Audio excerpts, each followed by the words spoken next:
Hey friends, in this video we're going to talk briefly about using Quizlet in the classroom. So to start with, after you've created your account, go to Settings and scroll down, and there's a part where you can choose whether your account is student or teacher. So teacher or student account. And there is a free version of the teacher account. So you should be all set when you select that and click Save. And then let me go back to my home page here. And then at that point, I can create either a study set, which is like a deck. I can create a folder that can hold multiple decks, or I can create a class, which is what I'm going to do here. I'm just going to call it Sample 2.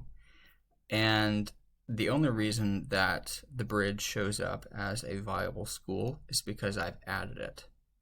So if nothing comes up here, you'll click Select School from a list and then type in the bridge, English Training Center, and so forth, and then click Add Your Own. And then it'll ask you for your city name, your state, and so forth.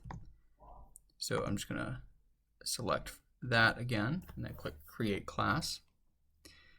And then from here, I can choose to add students using their email addresses. So this means that they already have a Quizlet account, or they'll be prompted to create one.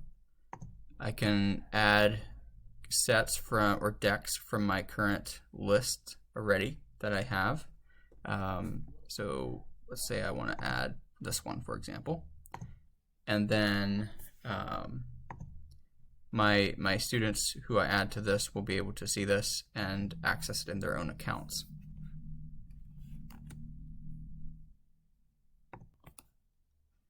Now that I've created my class, I can click on Library and click on Classes, and I can see the class that I just created.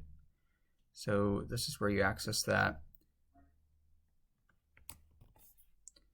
And then once your students enter Quizlet and access the flashcards, there's different ways that they can study, and we'll just encourage you to come in and explore these. So there's matching, there's spelling and writing, and so forth. And then you can even use this in class as a teacher in something called Quizlet Live, which is a really neat way to use it in class. It displays it on a screen, and students use their phones to access the answers and so forth. Similar to Kahoot, for those of you familiar with Kahoot.